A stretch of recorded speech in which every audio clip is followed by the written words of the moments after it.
Hey everyone, welcome to today's Bible study. I'm so excited you're here to dig into God's Word with me. Grab your Bible and get comfortable, and let's dive into chapter 1, First Corinthians of chapter 1, 2, and 3. And as we go through these chapters, feel free to comment below with your thoughts or any questions you have along the way. I love to hear your insights and make this study interactive.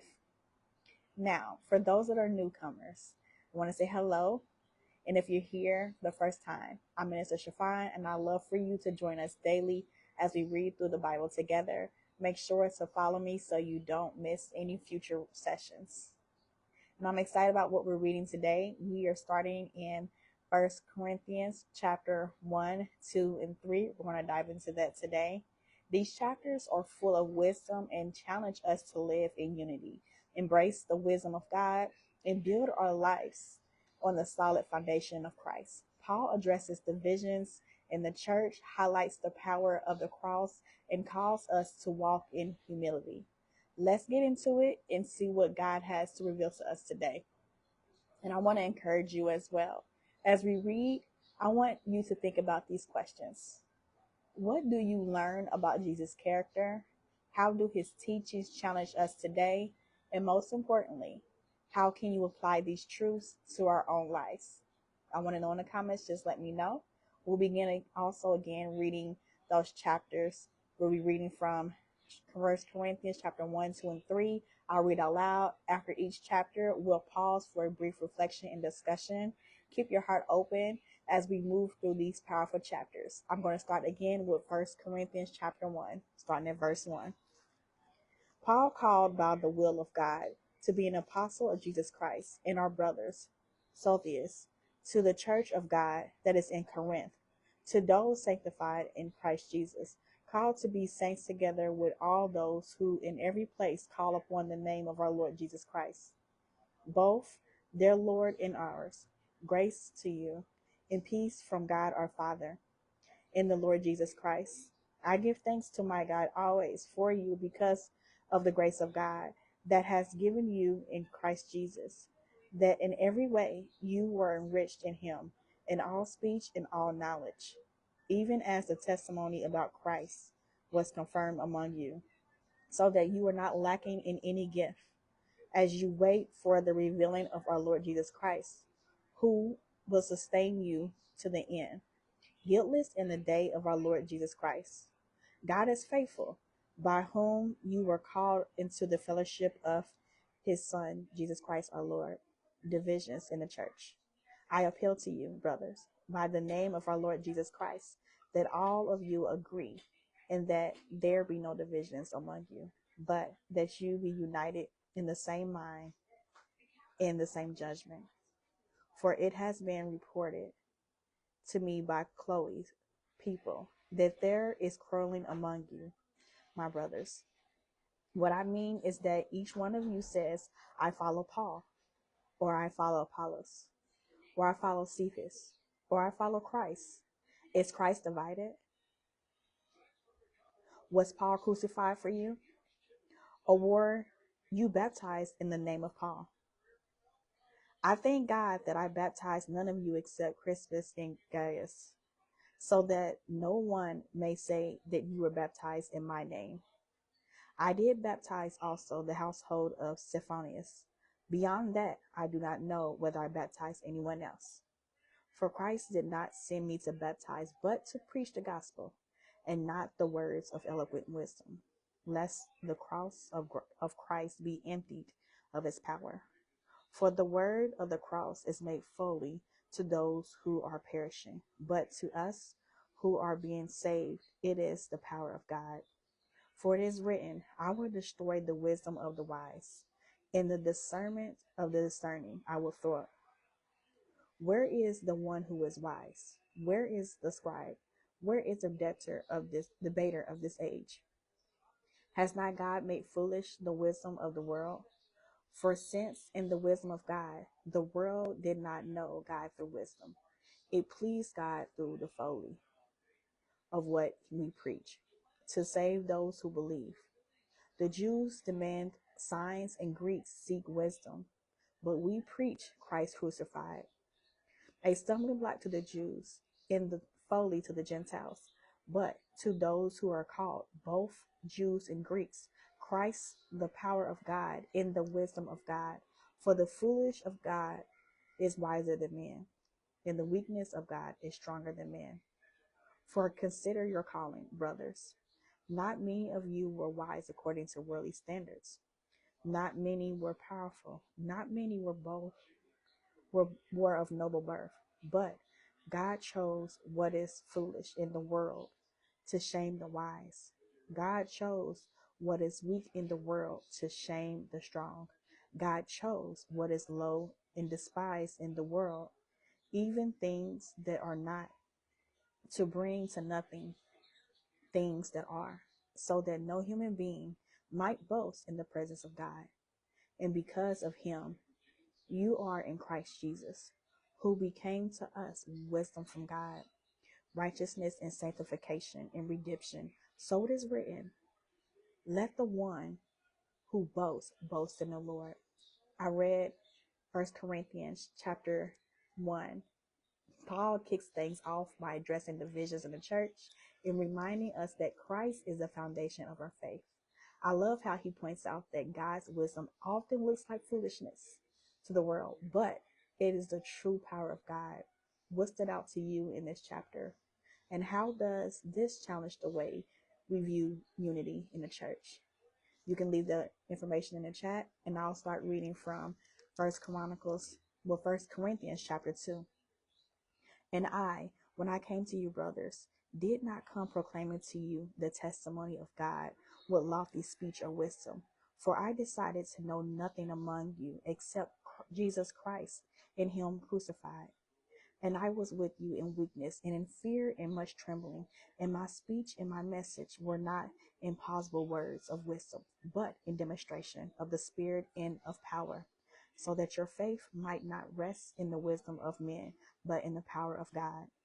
Yet, among the mature, we do impart wisdom, although it is not a wisdom of this age or of the rulers of this age who are doomed to pass away, but we impart a secret and hidden wisdom of God, which God decreed before the ages of our glory.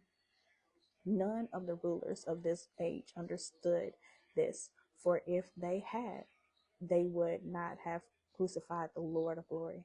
But as it is written, what no eye has seen, nor ear heard, nor the heart of man imagined, what God is prepared for those who love him. These things God has revealed to us through the Spirit, for the Spirit searches everything, even the depths of God. For who knows a person's thoughts except the spirit of that person which is in him? So, also, no one comprehends the thoughts of God except the Spirit of God. Now we have received not the spirit of the world, but the Spirit who is from God, that we might understand the things freely given us by God.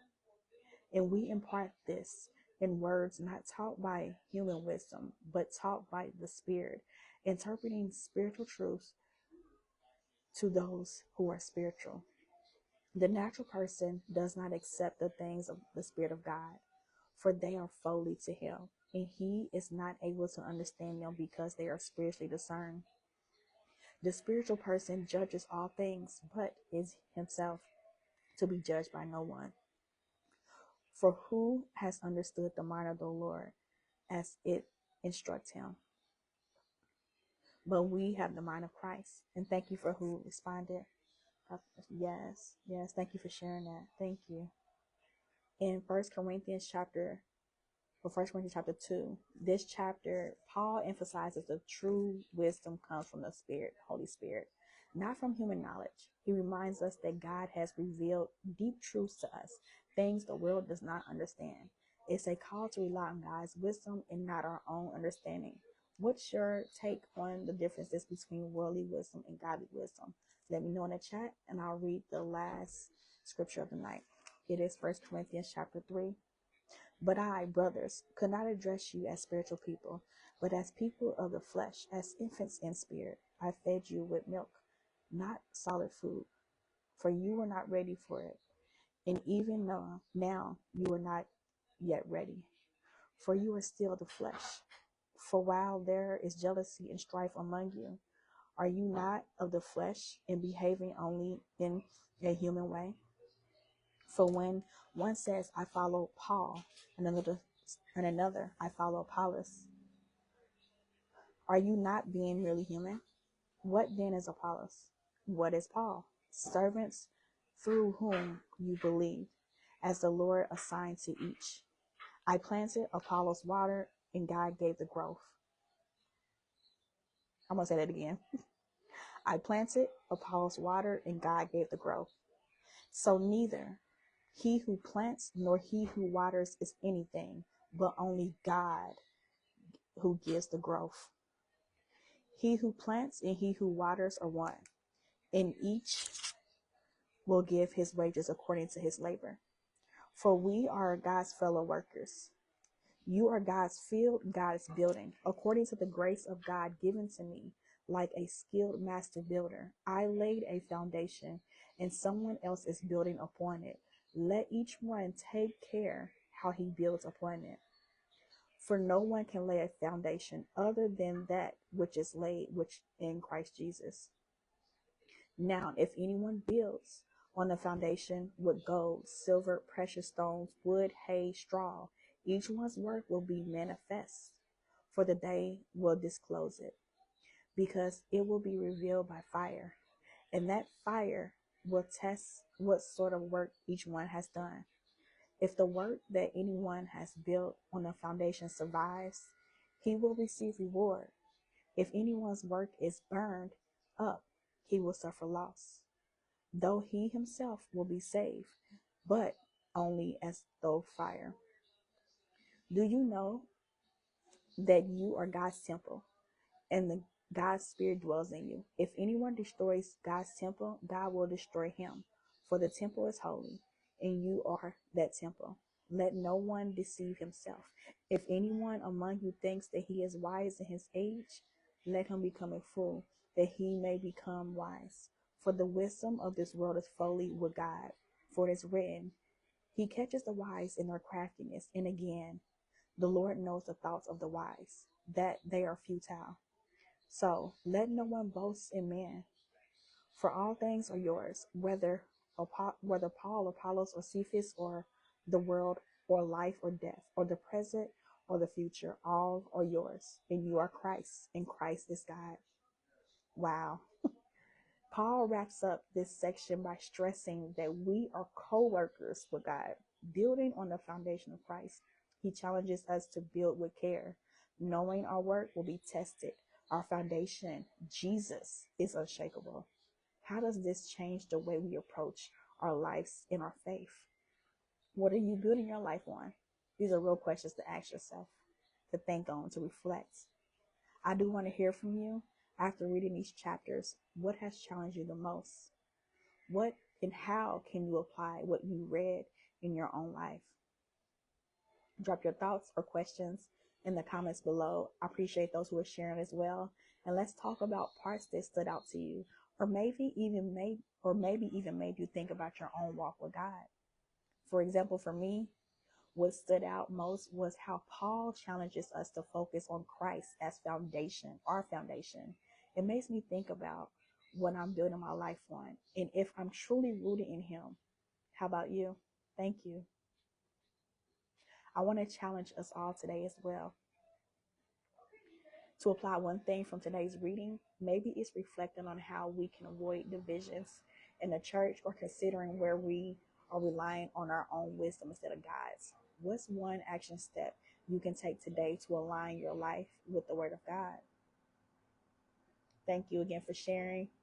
And if this has been encouraging to you and for you, don't forget to follow me so you can enjoy tomorrow's reading. There's so much more you'll discover. There's so much more as we continue to walk through the Bible together.